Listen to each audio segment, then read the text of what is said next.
That was Alfred Hitchcock. Alfred Hitchcock, you know, the very Psycho. He had a television show from 1955 to 1965, a black and white weekly television.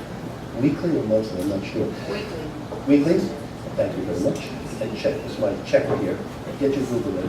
And the reason I played it is because he was really the master of Through the Looking Glass. Through the theme tonight, as you know, is Through the Looking Glass, and it's that situation we find ourselves in. We find ourselves in where there's we're just in a strange place. When Alfred Hitchcock was 5 years old, that was 1904, his father, maybe you know the story, his father handed him an envelope and said, bring this to the sheriff. They still called it a sheriff in Essex in England at the time. And this 5-year-old little Alfred Hitchcock brings the envelope to the sheriff, and the sheriff opens it up, reads the letter, and throws Alfred in jail for a few minutes. The letter said, Alfred's been acting up lately. Put him in the clinker and straighten him out. It's a true story. And, well, I mean, I wasn't there, but it's interesting. And this followed Alfred Hitchcock through his whole life, and if you notice, all of his movies, or many of his movies, involve some very innocent person who gets wrapped up, twisted up in this amazing situation. Rear Window. Guy sees he's convalescing with a broken leg, I think, and he sees a murder take place across the way in someone else's apartment, and he gets wrapped up in this amazing story. The Birds, a woman goes on a vacation and she's attacked by birds. So anyway, that's why I opened up with that music, so that's what we're going. So tonight the theme, Through the Looking Glass, is just about those times when it just doesn't mesh. It's just, I thought it was red. I can't believe it was red, and it's not, it's blue, or whatever, even that, or even weirder things. And so I thought we'd start off with Mike Barr, who knows about weirdness. Hang on. On the Road with Mike Barr, that's the name of your story, the title of your story? Are you ready? I'm ready. Mike Barr. That intro was just perfect, because I'm just an innocent guy wrapped up in all of these crazy things. I didn't do it. It wasn't me. It was not there. I wasn't there. It wasn't me. I didn't do it. So Charles, thanks. He always puts me on near the beginning of these things, and I'm convinced there's a reason. I don't know what the reason is. Either he's thinking. Maybe the other one's easier to deal with. All right. One works, one doesn't. I'll just go like this. So I think there's a reason that he puts me on at the beginning of these things. It's either Mike's going to just knock it out of the park and set the mood for this whole thing and figure out the technology and set the bar really high, as it were.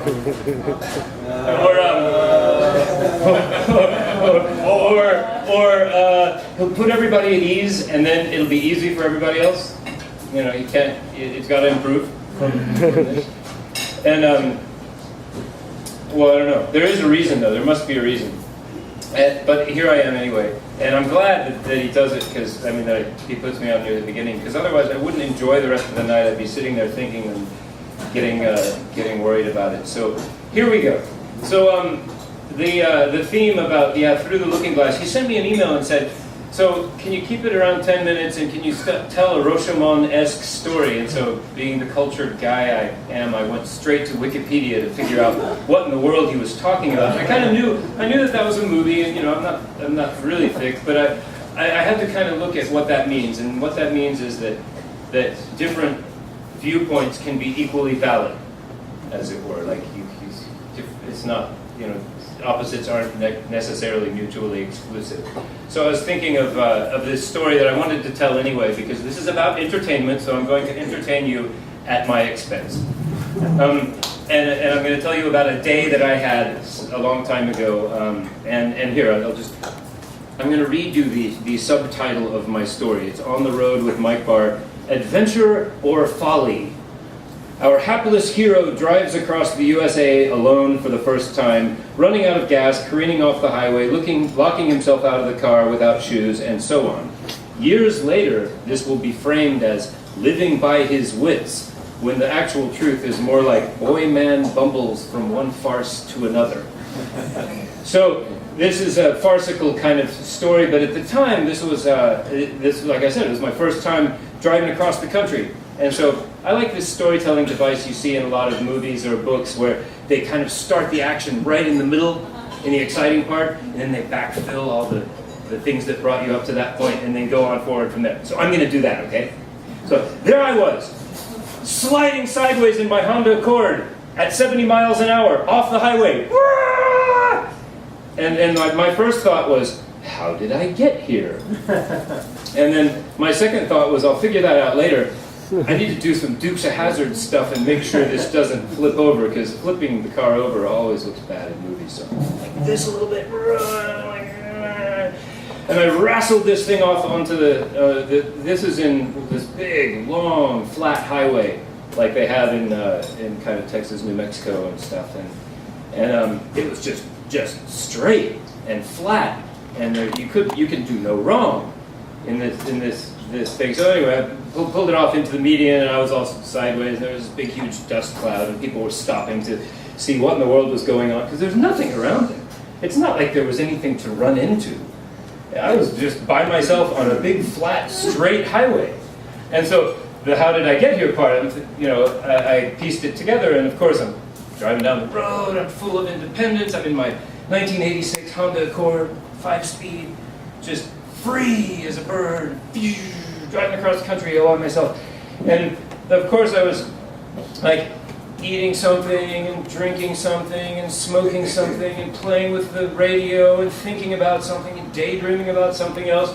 I'm surprised I wasn't reading something or writing something. I was just multitasking, zipping down the highway, and it just didn't, autopilot just wasn't working. I just drifted off.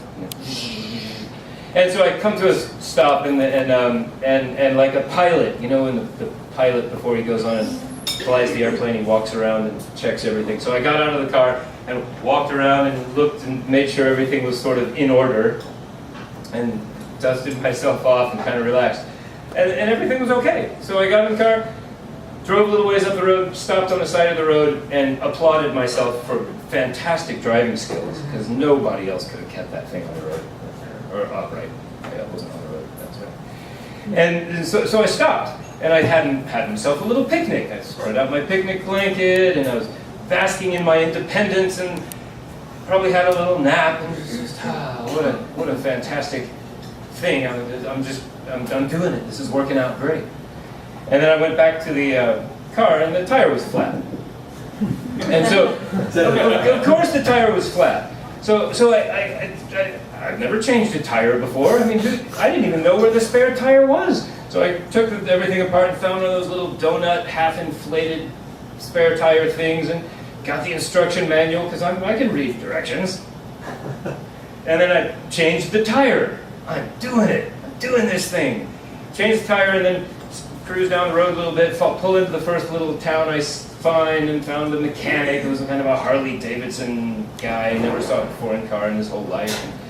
And, tattooed and all the rest of it, and he took my tire and he fixed it. So he took everything off, and there was all this brush and tumbleweeds and stuff sticking out of the side of my car. I was all scratched up and stuff. But he changed the tire. It cost like $10. And I got back on the road. Woohoo! Doing it. And I got back on the road and started cruising down the highway. There's just not a cloud on the horizon.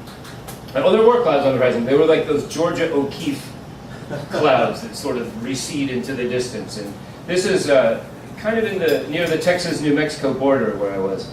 And I was just humming along, feeling great. I paid a little more attention to where my car was going from this point forward, but when I got to this town called Amarillo, anybody driven through Amarillo before? Don't. No, Amarillo's not that bad. But I was going through Amarillo, and the road that I was on, I just assumed it just kind of keeps going to Colorado, which it does. But there were traffic cones, and there was some stuff I didn't really pay attention to. And the next thing I know, an hour later, I realized that in Amarillo I had gone due west instead of sort of on the road that I was on. Somehow I changed roads and just went due west, way into the middle of nowhere. Northern New Mexico, there's not a lot there. And I was completely off course. And so, okay, well, that's fine, it's fine, I'm doing this, I'm okay. Living by my wits, I pull out a map, a big, huge paper map with pen marks and highlighter things. And people used maps. And I figured out where I was, and I figured out where I needed to go and stuff. And there was a road that was never used by anywhere, because it went from really nowhere to really pretty much nowhere else. And it would connect me with this little town called Las Vegas, where I could get back on course. And it's not the Las Vegas that you know about. That one's in Nevada, and it has lots of bright lights and stuff. This is Las Vegas, New Mexico. Population very few. You haven't heard of it for a reason. There's nothing there. It's a one-horse town. They used to call things one-horse towns. And so I pulled, on the way there, this is like 93 miles from Las Vegas, New Mexico, the little orange light fuel indicator thing went on. And I remember reading somewhere that if you go slow, it conserves fuel. So I wanted to get there fast, but I didn't want to run out of gas. So I thought, okay, well, if I go, figuring what's the perfect speed to maximize fuel efficiency? It's probably like 40, 43, 45. So I was going like super slow. And it was infuriating because there's nothing there. And it's just flat, and just this road is begging to be driven at 100 miles an hour. And I'm going like 43 and a half miles an hour trying to conserve fuel on my way to Las Vegas. And literally ran out of gas rolling. It's one of these little towns that you roll downhill into, which is great. Because then I didn't have to push too much to get to the gas station. And it was still open by the time I got there. It must have been, I don't know, evening, but it was a Saturday evening. And so I did actually run out of gas and roll into the gas station, again applauding myself for really being on the ball here, smart, really doing this well. And then gassed up, and then I found a suitable place to spend the night. Now, I was driving cross country by myself in my hatchback, and I wasn't going to shell out for hotels. I'm a romantic vagabond of some kind. I'm going to sleep in my trusty steed. So I had all my stuff, and I sort of moved everything on one side of the hatchback so I could make a nest to sleep until the next day. And I took off my shoes, and I was in just like a t-shirt and shorts, and I locked all the front doors, and I was going to come around and crawl into the hatchback and close it from there because it was full of stuff.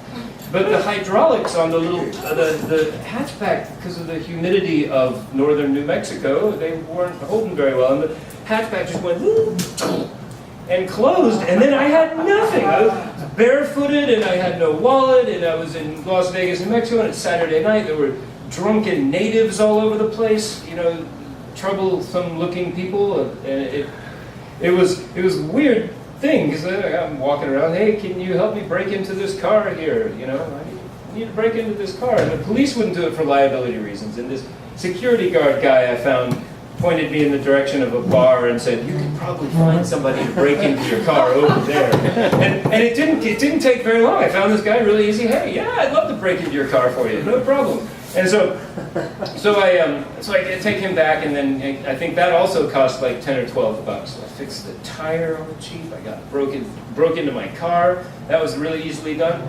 And he used this piece of metal. It looked like he was pretty good at it. It only took him about 5 seconds.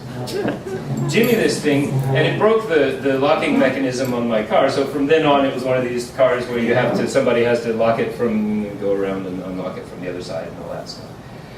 But I was just really feeling great about this. Okay, so I got in, settled in for the night, and again just felt like this is really working out great, and then the next morning I woke up, and the thing about this is, the last time I told the story I was talking about being young and free and full of possibility and stuff, and it was so bizarre because I was absolutely messing up everything I could possibly mess up on this trip, and it felt great the whole time. The next day I woke up and drove on out of this little town, and on the way I crossed over Raton Pass and left that behind, and to this day I've never ever been down that road again. I got to Colorado, I found my place, I found my people, I found my landscape, and I just went on and on, bumbling from one farce into another. And then it really just reminds me of of possibility, that trip, and how far innocence can really take you when you really don't know what the hell is going on. But don't get too upset about weird things happening. You know, strange stuff happens now, and I get upset about it. But back then it was just great. Another fantastic, fun, weird thing. All right, I'll take it. Bring it on. What's next? You know. And so when I think back on those times, and I think back on that day, I think that's really when my life started as my life. It was just something amazing from that point on, maybe. But I have grown up a little bit since then, I think. I'm still working on that. So, thank you very much. That's all I got. All right.